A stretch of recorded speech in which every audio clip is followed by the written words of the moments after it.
Pour démarrer, on va évidemment utiliser InDesign, qui va être notre outil de prédilection pendant tout le webinaire. Et le deuxième outil dont on va se servir, c'est un outil de visualisation des contenus qu'on va créer, qui s'appelle MyKiosque, qui est donc une application que vous pouvez télécharger sur l'App Store. C'est la première façon d'obtenir MyKiosque. Une deuxième façon, lorsque vous installez le plugin InDesign à partir d'un téléchargement fait sur notre site, il vient avec une petite application qui vous permet d'installer MyKiosque directement sur votre iPad ou sur votre simulateur si vous êtes développeur, par exemple. Donc, je vais, pendant mon webinaire, utiliser un simulateur d'iPad mini qui me permettra de vous montrer le résultat de mes travaux dans MyKiosque. Donc MyKiosque, voilà, c'est cette application disponible sur l'iPad mini. Alors, passons dans InDesign. Je vais commencer par vous montrer un document que j'ai préparé et qui est un document qui représente quelques pages d'un magazine print, donc que je vais vouloir convertir en AVE ou en EPUB, puisqu'on va regarder les deux aspects. Donc ce document se trouve dans ce dossier, je vais l'ouvrir pour vous montrer à quoi il ressemble. Voilà, donc j'ai un certain nombre de pages, couverture, et puis j'ai 5 pages contenant du texte et des images. Donc là, l'objectif, c'est de faire une publication numérique à partir de ce contenu et, dans un second temps, de l'enrichir de plusieurs façons. Et les publications, on va essayer de les faire dans un format qui permet d'envoyer le contenu dans une application, donc au format AVE d'Aquafadas. Et puis, on va aussi fabriquer de l'EPUB afin de le distribuer sur d'autres boutiques. Voilà, alors, lorsque vous installez le plugin d'Aquafadas, vous allez en fait installer deux composants. Un premier qui s'appelle Project Manager et un second qui s'appelle AVE Interactivity. Le premier, Project Manager, c'est l'endroit où vous allez manager, vous allez contrôler en fait tous vos projets. Un projet étant un livre numérique, un magazine, etc. Lorsque vous ouvrez ce Project Manager, il va vous demander de vous connecter via un compte. Alors ce compte, vous le créez sur notre site avpublishing.com. Ce compte vous permet aussi d'acheter des composants supplémentaires, et donc lorsque la connexion se fait, il va pouvoir détecter quels sont les composants auxquels vous avez droit. Je vous rassure, par défaut, beaucoup de composants sont inclus dans le plugin. Alors, si je regarde un peu la typologie de cette fenêtre, donc de gestionnaire de projet, vous avez à gauche la liste de l'ensemble des projets que vous aurez créés. Et donc, ils ont un certain identifiant, un nom que je vais pouvoir leur donner.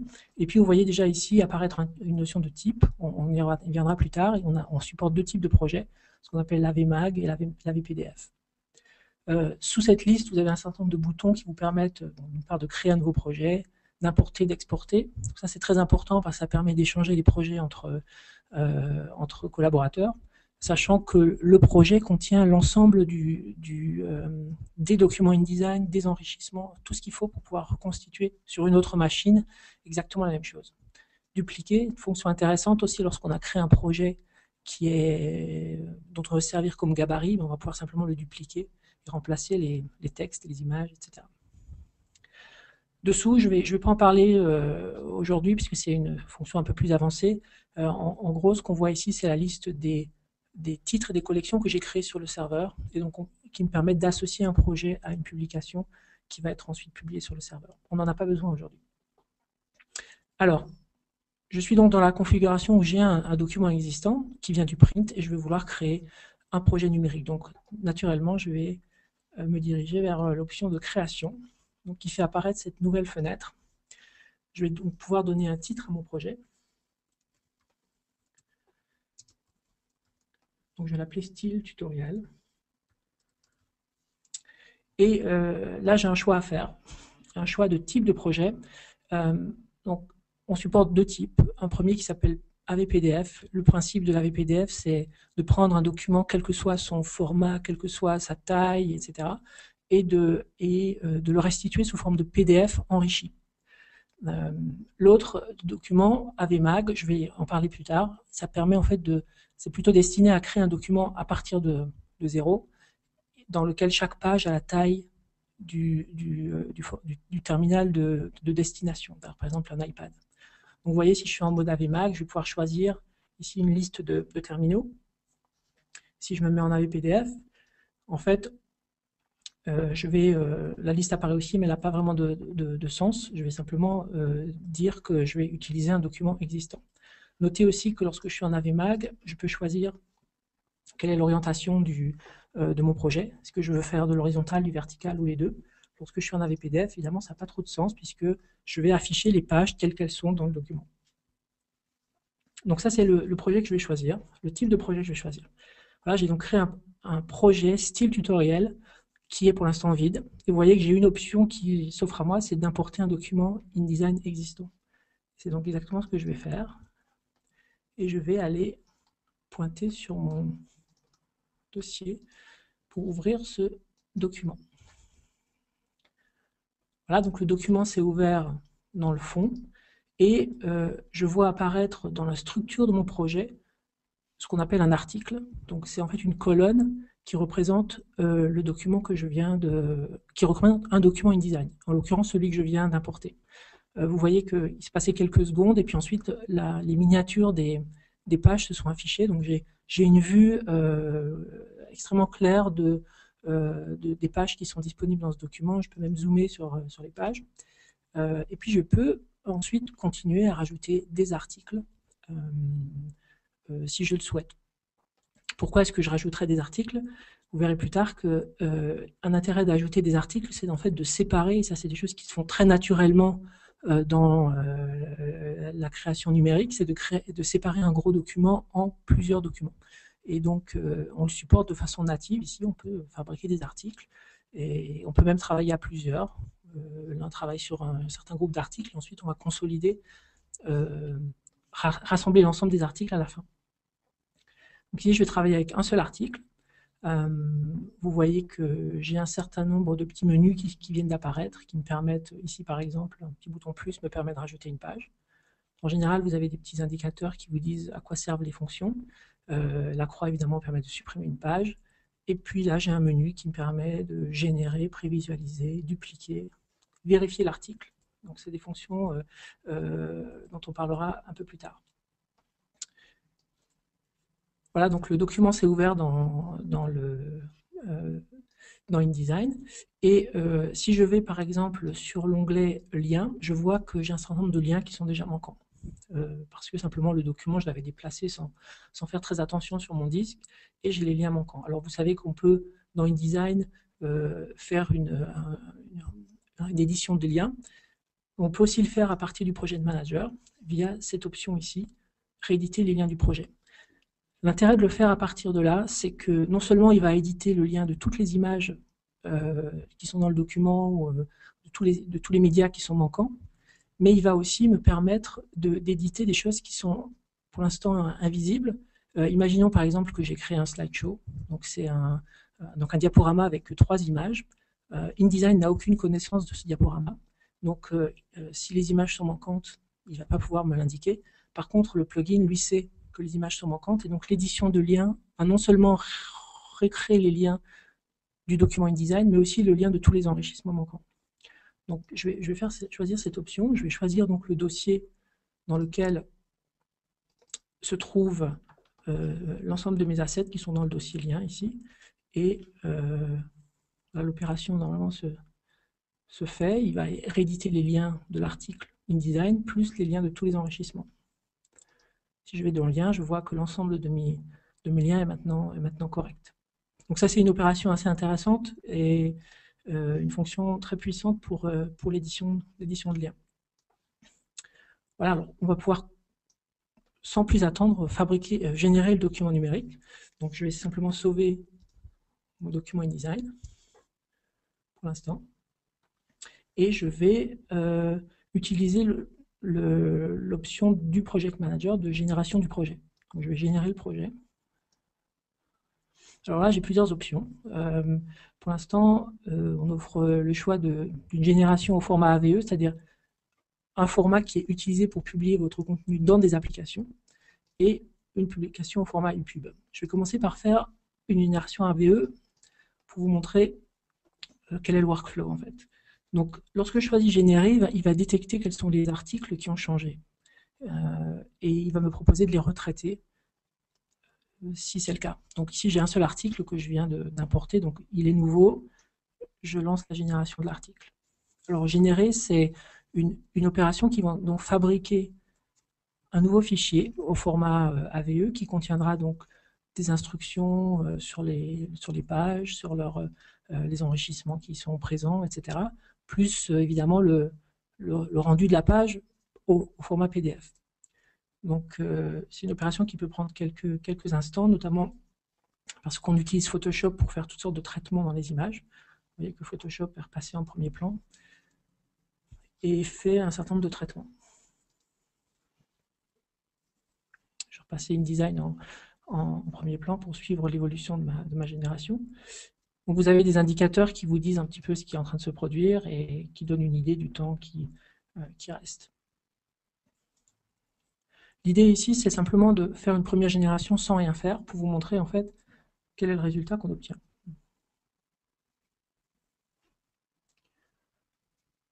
Voilà, donc génération des images. Le document est créé et la publication est terminée. Notez que vous avez une petite bannière qui vous permet d'avoir de l'aide. Si vous voulez savoir comment publier votre document, il suffit de cliquer sur la bannière et vous aurez toutes les informations pour le publier. Moi, ce qui m'intéresse maintenant, c'est de le tester. Et donc, je vais me tourner vers mon iPad.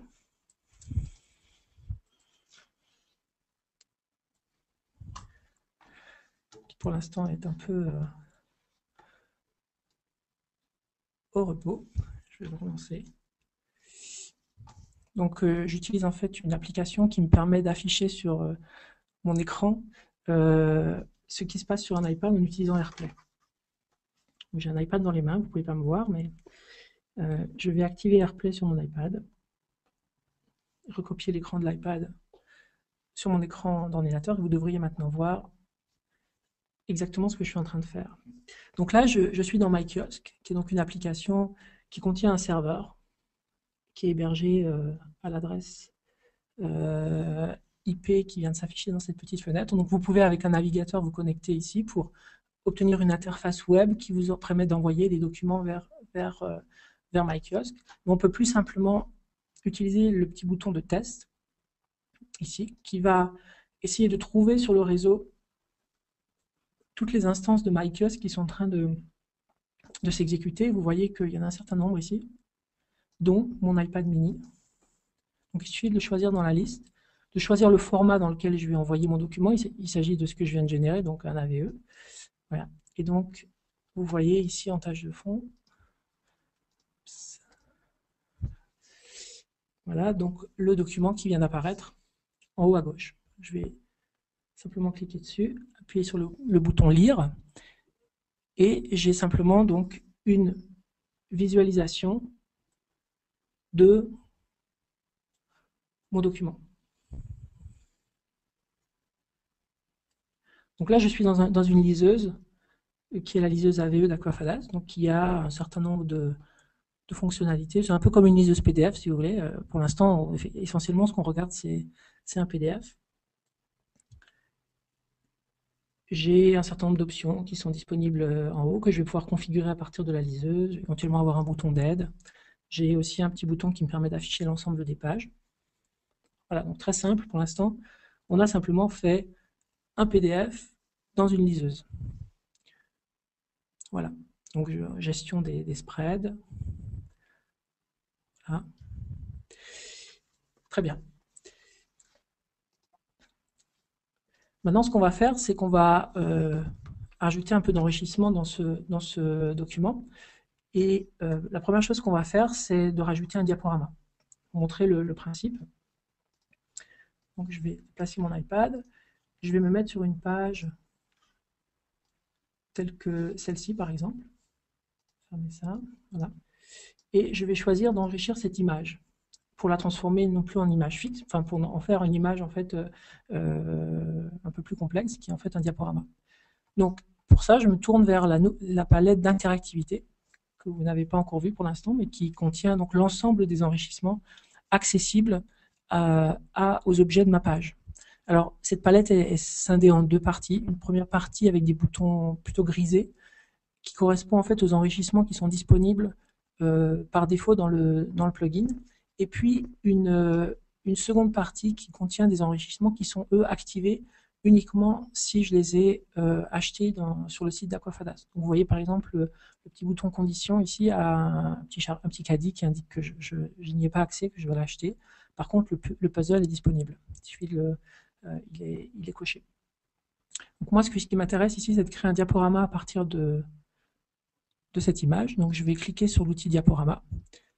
Deux options, soit faire un diaporama simple, soit un diaporama qui contient des miniatures sur le côté. Je vais pour l'instant commencer par un diaporama simple. Et donc là, j'ai une nouvelle interface, qui est une interface qu'on va retrouver dans tous les enrichissements qu'on va pouvoir créer dans la page, à savoir comment dire, une partie haute qui me donne des informations sur l'enrichissement. Donc par exemple ici je vois c'est un diaporama sélectionné, j'ai son identifiant, j'ai une poubelle qui me permet de le supprimer. J'ai aussi la possibilité de lui donner un nom. Et ensuite, j'ai des options qui sont propres à l'enrichissement en question. Ici, un diaporama, il y a un certain nombre d'opérations qui disent quelle est la couleur de fond, est-ce que je peux passer en plein écran, etc. Et puis, dessous, j'ai la partie contenu. Quelles sont les images que je vais afficher dans ce diaporama? Alors, vous verrez que dans beaucoup d'enrichissements, on a la possibilité de choisir des fichiers, mais souvent, on a une petite flèche à côté du bouton fichier, par exemple, qui permet de dire, en fait, permet d'afficher d'autres options. On le verra tout à l'heure dans la vidéo, c'est un peu la même chose. On peut soit choisir un fichier, soit choisir un flux, une URL, etc. Donc ici, je vais travailler avec des fichiers et je vais aller dans ce dossier qui contient des images et je vais choisir 3 images. Vous voyez que les images que j'ai choisies s'affichent dans l'ordre dans le petit ascenseur sur le côté. Et pour chacune d'elles, je vais pouvoir choisir un certain nombre d'options. Alors, comme la box que j'ai sélectionnée a une certaine forme, eh bien, je vais retrouver en fait cette box sous forme d'un petit masque sur ma prévisualisation. Ça indique simplement quelle est la partie de l'image que je vais montrer et quelle est la partie qui sera reniée en fait. Donc je peux choisir par exemple de ne montrer qu'une partie d'une image et si j'active le plein écran, en passage en plein écran, je verrai l'ensemble de l'image. Je peux aussi, par exemple, je vais le faire ici, je vais donc sélectionner une partie, je vais recadrer mon image. Et sur cette image-là, je vais choisir une option un peu plus avancée qui consiste à créer une animation entre un point de départ et un point d'arrivée. Le point de départ est en vert et le point d'arrivée est en rouge. Donc je vais pouvoir en fait créer un Ken Burn, un effet de zoom si vous voulez. Et je choisis la temporisation, ici c'est 1 seconde, un peu rapide, je vais prendre 5 secondes par exemple. Voilà. Donc très simple, je peux créer un diaporama, je peux associer aussi une action, par exemple une action lorsque je taperai sur cette image, je vais pouvoir créer une action. Je vais vous montrer l'interface de création d'action qui est la même, quels que soient les composants du plugin. Ça c'est une chose importante, c'est que on réutilise en fait les mêmes éléments d'interface, les mêmes paradigmes un peu partout pour que vous les appreniez une fois et que vous sachiez les réutiliser. Donc une action c'est quoi? C'est simplement déclencher quelque chose en réponse à une action de l'utilisateur. Ici l'action c'est de taper. Je peux aussi déclencher des actions au scroll, c'est-à-dire lorsque je me déplace d'une image à l'autre. Et une action, elle contient 2 paramètres aussi. C'est la cible de l'action, qui est-ce qui va l'exécuter et qu'est-ce qu'on exécute. Donc en général, le plus souvent, on va demander au lecteur, donc à la liseuse d'exécuter une action, mais quelquefois on va pouvoir demander à un bloc particulier de la page d'exécuter une action. Par exemple, on va pouvoir parler à une vidéo et lui dire vidéo, joue-toi, arrête-toi, mets-toi en pause, passe en plein écran, etc. Ici, par exemple, je vais choisir d'ouvrir une page web et je vais pouvoir rentrer une adresse. Je vais prendre par exemple le site d'Aquafadas. Je peux choisir si la page web s'ouvre dans l'application ou si au contraire elle va sortir de l'application et ouvrir Safari par exemple. Donc, restons à l'intérieur de l'application. Voilà, donc principe de l'action, je choisis ma cible, je choisis quelle action exécuter et ensuite je remplis les paramètres qui correspondent à l'action. Voilà, donc j'ai créé un diaporama. Je vais faire un autre enrichissement très simple sur cette image-là, qui est en fait un enrichissement image. Donc ici, simplement, je vais permettre à l'image de passer en plein écran. Et je vais utiliser un effet Ken Burn sur cette image, afin qu'il y ait une espèce d'animation en fait dans la page. Voilà, sur 7 secondes, avec une amplitude de 10%. Voilà un premier type d'enrichissement que je peux faire très rapidement dans mon document. Je vais le régénérer pour vous montrer le résultat. Donc, génération du projet.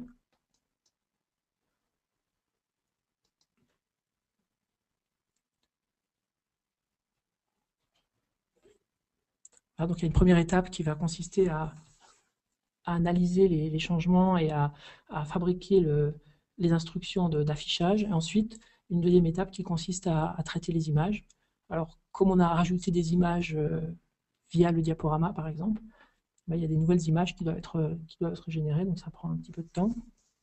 Sachez qu'on utilise Photoshop pour l'instant pour tous les traitements d'images, parce que c'est l'outil qui nous permet d'avoir la qualité la plus intéressante, mais qu'on étudie d'autres options pour accélérer peut-être les traitements des images. Il est possible, si par exemple vous avez une version d'InDesign qui soit CS6 et que vous n'avez pas Photoshop en version CS6, il est tout à fait possible d'indiquer via des préférences du plugin où se trouve votre version de Photoshop si c'est par exemple une version différente. Donc on supporte un mix entre du CS6, du CS5, etc. Voilà, la publication est finie. Donc je vais, tout comme avant, relancer MyKiosque. Je vais en profiter pour sortir du document. Voilà. Et je profite de cette vue pour vous alerter sur un petit problème qui peut arriver de temps en temps. C'est que par défaut, MyKiosque trie les documents par date. Donc le document le plus récent apparaît à gauche. Si jamais vous changez cette option et triez par titre, par exemple, il risque d'être assez difficile de se retrouver dans les documents au fur et à mesure qui sont envoyés. Donc faites très attention, surtout si vous renvoyez de façon répétitive le même document, de bien trier par date. Donc là, je vais l'envoyer vers mon iPad mini.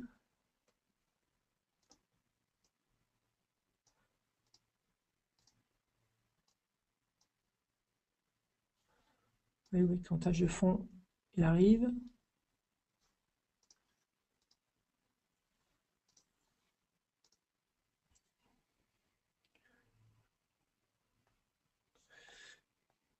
Alors, il n'est apparemment pas apparu, donc ce que je vais faire, c'est que je vais relancer.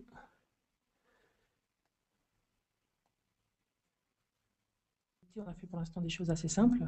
Dans certains cas, on veut en fait fabriquer un document d'un autre type qui serait une remise en forme du document existant. Donc, je vais rapidement montrer comment ça fonctionne et ensuite vous montrer un document que j'ai pré-généré afin que vous voyez le résultat. Donc, imaginons que je vais faire en fait un magazine à partir d'un document print et que je suis prêt à consacrer un peu de temps à refaire une mise en page. Donc ici, je vais faire très simple, je vais me placer en horizontal uniquement. Donc je choisis un format de type magazine, AVMag, et ici, il est important que je choisisse le device. Donc je vais prendre par exemple un iPad. Donc il faut savoir que ce que je vais obtenir va fonctionner sur iPad, mais va fonctionner aussi sur Android. Simplement, le choix du device va donner une taille à ma zone de travail, qui en l'occurrence va être de 1024 de large, puisque je suis horizontal, par 768 de haut. Et donc, je vais obtenir une zone de travail qui aura un aspect fixe, si vous voulez, de sorte que si je l'envoie sur un écran qui a le même aspect ratio sur Android, j'aurai exactement le même rendu. Si j'ai un écran plus large, j'aurai des bandes noires sur le côté. Mais le même document fonctionnera. Il fonctionnera aussi sur iPhone, simplement les textes risquent d'être très petits sur iPhone. Donc l'idée c'est de pouvoir soit zoomer sur iPhone, soit de refaire une mise en page. Alors là, je viens de créer donc un document.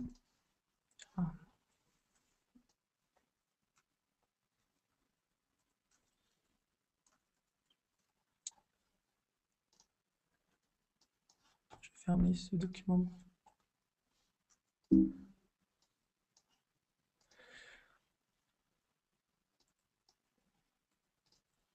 Donc j'ai créé un nouveau projet qui s'appelle Mac2 et là je vais en fait créer à partir de rien, si on peut dire. C'est-à-dire je vais créer des articles vides dans lesquels je vais aller coller des éléments qui viennent de mon document print. Donc là je vais commencer par créer un nouvel article. Alors lorsque je crée un nouvel article, je vais créer un nouveau document InDesign, donc il va falloir que je le sauve quelque part. Donc je vais créer un dossier pour héberger ces nouveaux articles et je vais appeler par exemple ce nouvel article cover. Donc vous voyez qu'il m'a créé un nouvel article cover, je peux en rajouter d'autres ensuite, par exemple je vais créer le premier article de mon document.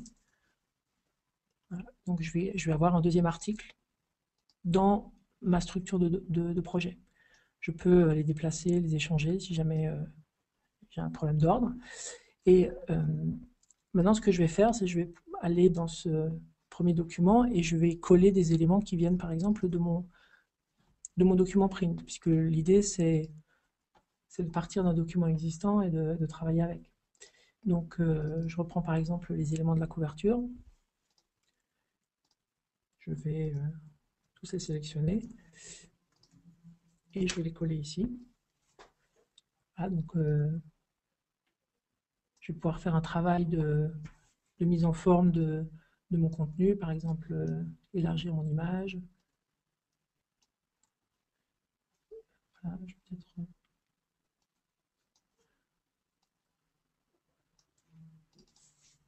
Ah, donc c'est un travail classique dans InDesign de mise en forme pour, par exemple, vous pouvez aider aussi des métriques ici pour avoir exactement la bonne taille pour le contenu. Donc là, j'ai par exemple mis en forme mon image. Je vais la déplacer un peu vers le haut pour... Voilà. J'ai ici des éléments que je vais probablement passer en premier plan.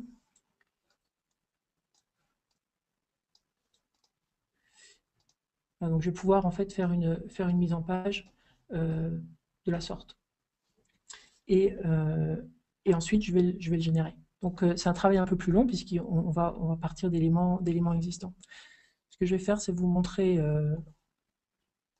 un projet que j'ai créé tout à l'heure pour en préparation de ce webinaire. Donc je reprends les éléments de mon article print et j'ai donc mis en forme tous les éléments dans la page. J'ai aussi choisi d'avoir un document qui est, si je regarde les propriétés du projet, j'ai choisi un document qui est à la fois horizontal et vertical. Donc là, j'envoie la version horizontale. Pour en voir la version verticale, il suffit de cliquer sur la palette d'interactivité, de cliquer sur le bouton vertical et on voit en fait la version verticale.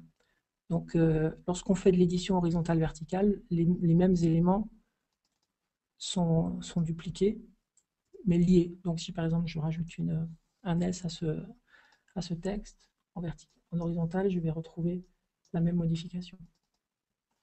Vous voyez, le S a été rajouté. Par contre, chaque objet a sa géométrie propre. J'ai aussi, dans ce document, créé une petite animation en utilisant l'outil d'animation d'InDesign lui-même pour faire se déplacer en fait ce titre, vous voyez, selon un pass, donc selon une trajectoire. Voilà. Donc ça c'est sur le premier, la couverture, j'ai donc ce rendu. Sur le deuxième article, j'ai ici créé un diaporama avec 3 images et avec les mêmes options de Ken Burn, donc, avec un point de départ, un point d'arrivée. Et ce que je peux faire peut-être, c'est rajouter une action sur ce texte. Donc je vais transformer ce texte en bouton. Rajouter une action au tab. Donc je vais dire au lecteur, comme je l'ai fait tout à l'heure, d'aller sur le web.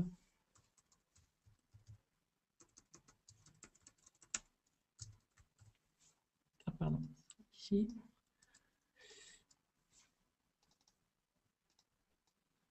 Voilà. Donc j'ai une adresse. Je sauve mon document et je vais lancer la génération.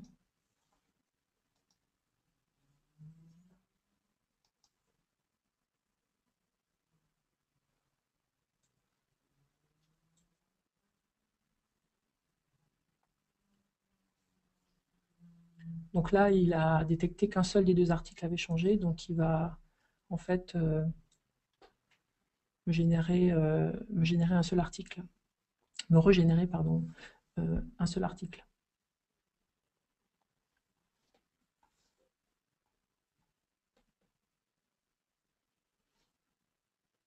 Donc pendant que ça génère, je vais iPad.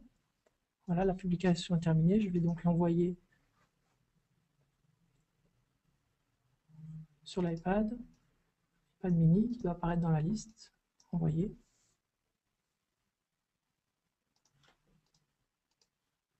Et voilà, le document est là. Donc rappelez-vous, il y a une version verticale et une version horizontale.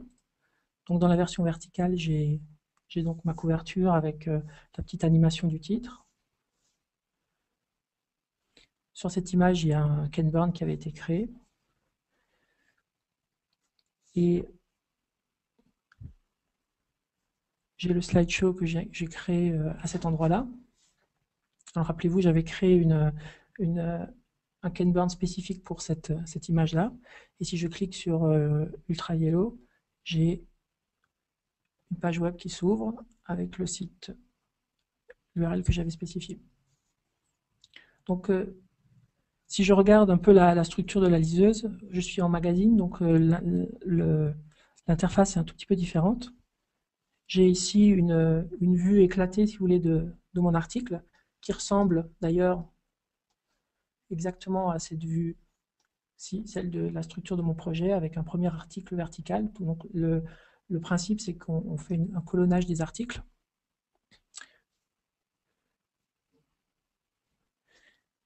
Voilà. Et j'ai aussi une version horizontale. Donc, si je tourne mon iPad, j'ai une version horizontale qui est un petit peu différente, qui reprend exactement les mêmes éléments.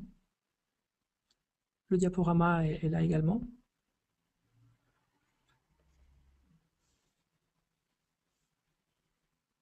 Voilà.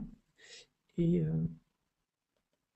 j'ai un passage en plein écran pour cette image, par exemple. Ça a été construit de cette manière-là. Je peux cliquer sur Ultra Yellow également et obtenir, cette fois-ci en horizontal, le comportement de bouton que j'avais créé. Voilà donc le principe très rapidement de création d'un document au format AVE. Il y a évidemment beaucoup de choses à explorer et j'aimerais juste terminer sur la partie AVE en vous montrant une option, enfin, un réglage qui est assez important, enfin, une option qui est le réglage du projet. Vous voyez cette icône en bas du Project Manager vous permet d'accéder aux informations sur le projet. Donc c'est là qu'on va retrouver le type de projet qu'on a créé, on est horizontal ou vertical. On peut d'ailleurs supprimer une orientation si on souhaite, ou en rajouter une si elle manque. On a un certain nombre de métadonnées qui vont surtout servir pour l'ePub tout à l'heure. Et dans la section AVE, on a un certain nombre d'options sur la liseuse. On va pouvoir par exemple contrôler exactement la façon dont la liseuse affiche le contenu. Donc là, ce qu'on appelle, je reprends je vais reprendre ma liseuse. On a une mise en page qu'on appelle colonnée. On peut très bien demander ici d'avoir une mise en page linéaire. On peut contrôler aussi si on autorise le passage d'une page à l'autre en utilisant les gestuels au doigt, ou si au contraire on veut le contrôler via des boutons par exemple. Est-ce qu'on se souvient de la dernière page lue à la fermeture? Il y a tout un certain nombre d'options qui sont propres à la liseuse. La barre de menu, on va pouvoir aussi la contrôler. Pour l'instant, la barre de menu affiche un menu accueil et un menu contenu et un bouton browse. On va pouvoir rajouter d'autres boutons, par exemple si on veut rajouter un bouton de prise de notes, un bouton de marque-page par exemple, on va pouvoir le faire.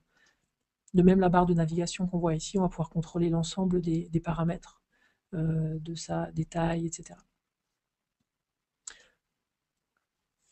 Voilà, donc cette option, ce dialogue de gestionnaire de projet, d'option de projet est extrêmement important parce qu'il vous permet de complètement configurer l'apparence du document dans la liseuse. Voilà, donc je vais reprendre mon projet initial, print, et cette fois-ci, je vais regarder quelles sont mes options si jamais je décide de faire de l'e-pub à partir de ce projet.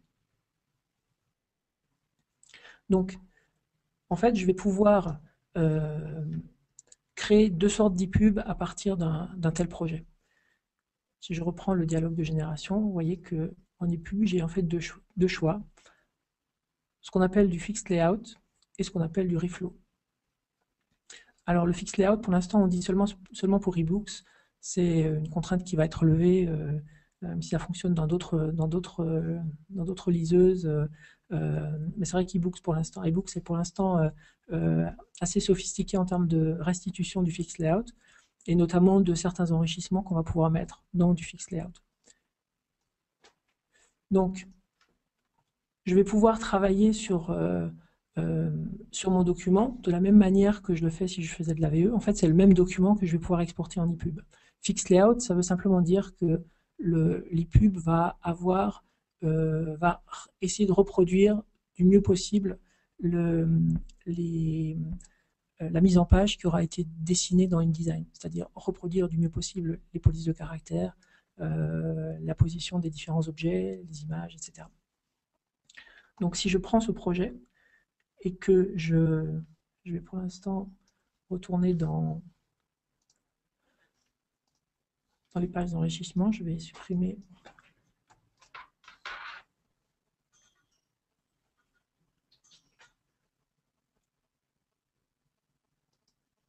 les enrichissements qu'il peut y avoir et je vais simplement partir du projet, lancer une génération en ePub fixed layout.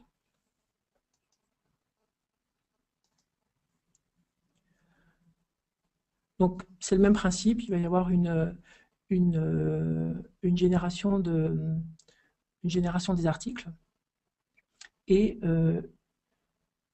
cette fois-ci ce qui va être produit c'est de l'ePub, c'est-à-dire en gros de l'HTML qui va reproduire le document dans la liseuse. Alors l'opération est un tout petit peu plus longue puisqu'elle consiste à d'une part interpréter ce qu'il y a dans les pages mais aussi à convertir les polices de caractères si elles ont été embarquées de telle sorte que la restitution soit absolument fidèle sur iBooks. Moi pour l'instant j'ai embarqué aucune police donc il y aura sûrement des différences mais dans l'essence ce sera la même chose. Donc il y a une génération du projet. Voilà, l'ePub est terminé. Pour le tester, je vais l'envoyer dans iBooks. Le plus simple, c'est d'utiliser en fait exactement la même technique de test et d'utiliser MyKiosk.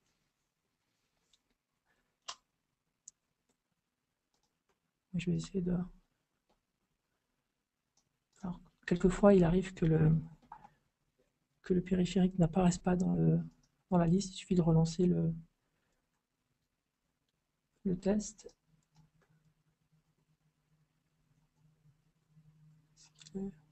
Pas de mini, voilà. Donc je vais envoyer mon document ePub dans l'application MyKiosque. Et je vais vous afficher l'iPad. Voilà. Donc le document qui vient d'être envoyé est en fait à la même couverture que mon document AVE. Simplement, on a rajouté une petite bannière Fixed Layout ePub pour vous indiquer qu'il s'agit en fait d'un document ePub. Donc, si je clique sur lire, MyKiosque n'est pas capable de lire un document ePub.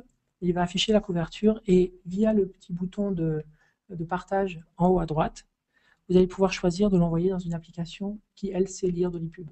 Donc, on va choisir par exemple de l'ouvrir dans iBooks.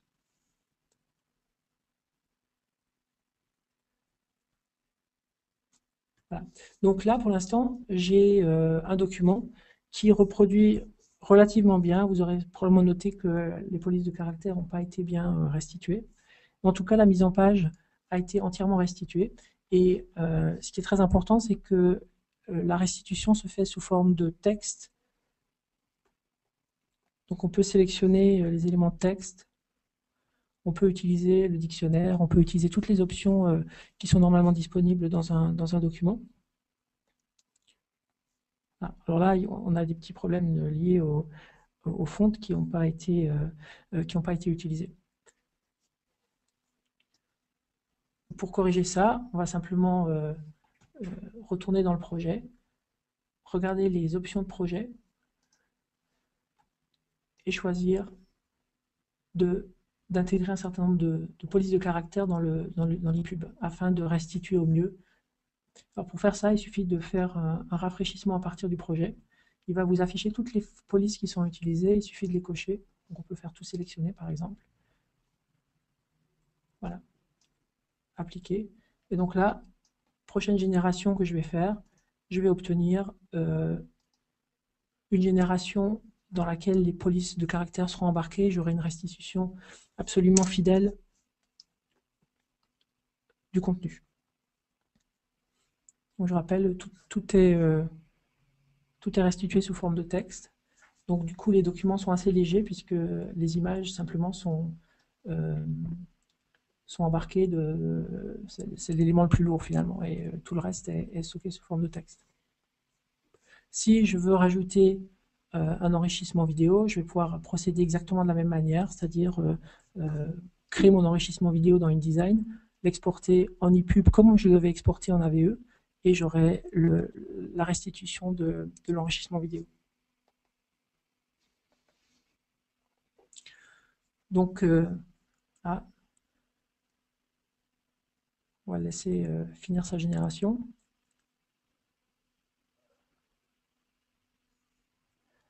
Donc en fin d'étape de génération, il y a une opération supplémentaire qui consiste à convertir les polices de caractère.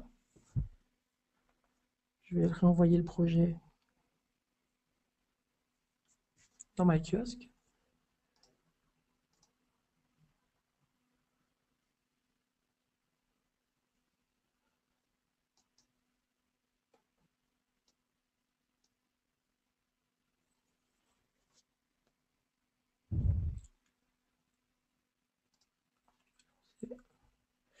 Choisisse le bon MyKiosque, sinon ça ne va pas fonctionner. Voilà, iPad mini, envoyé. Voilà, donc le projet vient d'arriver. Je l'envoie dans iBooks.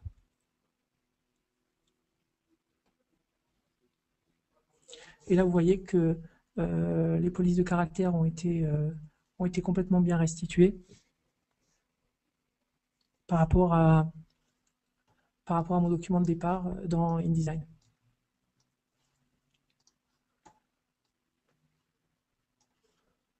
Donc on a une reproduction extrêmement fidèle, vous voyez sur ces caractères là par exemple, du document de départ. Alors, comme il reste uniquement quelques minutes pour finir, je vais simplement vous indiquer quelle est la procédure à suivre si jamais vous voulez non pas faire du fixed layout, qui est donc une option de génération ePub qui est un peu spécifique puisqu'elle elle s'appuie sur une restitution des pages, et toutes les liseuses ePub ne le supportent pas encore de façon homogène. L'autre option, c'est de faire ce qu'on appelle du reflow. C'est probablement les ePubs que vous connaissez lorsque vous achetez des livres. Sont des ePubs dans lesquels le texte est en fait affiché sous forme d'un flux, et on peut changer la taille des polices, etc. Donc l'idée, c'est de le faire en identifiant dans InDesign les textes qu'on va vouloir envoyer dans l'ePub, et notamment dans quel ordre on les affiche et quelles sont les images qu'on intègre, à quel endroit on les met. On a dans nos outils un outil qui s'appelle AVE Interactivity, un outil qui s'appelle Smart Reader, qui permet en fait de créer un chaînage de blocs. Donc bloc texte, mais aussi bloc image. Et c'est donc des chaînages de ce type-là qu'on va créer.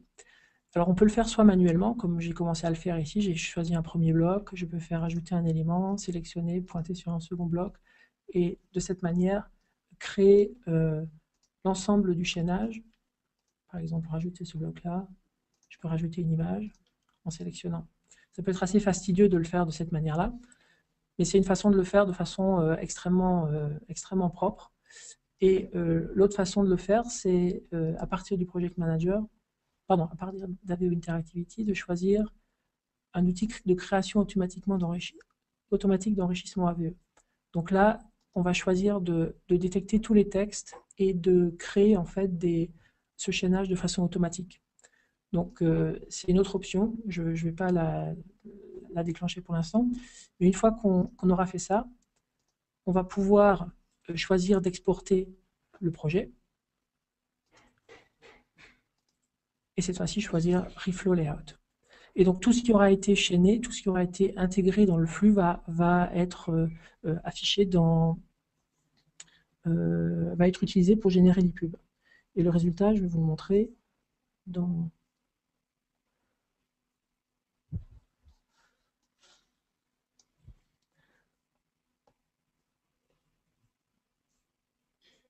Là, je suis dans eBooks, je vais quitter.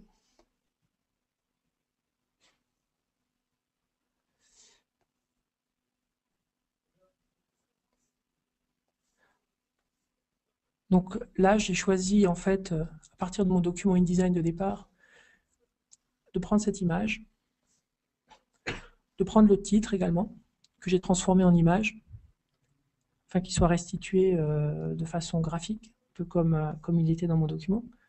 Ensuite, j'ai l'image. J'ai de façon standard les options qui permettent de double taper sur l'image pour la faire apparaître en grand. Vous notez d'ailleurs que la qualité est très très bonne en grand écran, puisqu'on stocke une image de bonne qualité. Voilà. Et j'ai ensuite le texte, avec une restitution assez fidèle, on va dire, par exemple des lettrines, des polices de caractères. Et je vais donc pouvoir construire mon ouvrage de cette manière, en intégrant à la fois des images, à la fois du texte. Voilà. Par exemple, j'ai choisi d'intégrer cette image dans le flux de mon texte.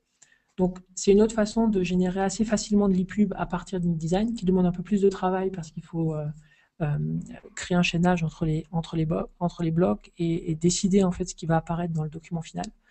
Mais c'est une autre alternative pour fabriquer des documents.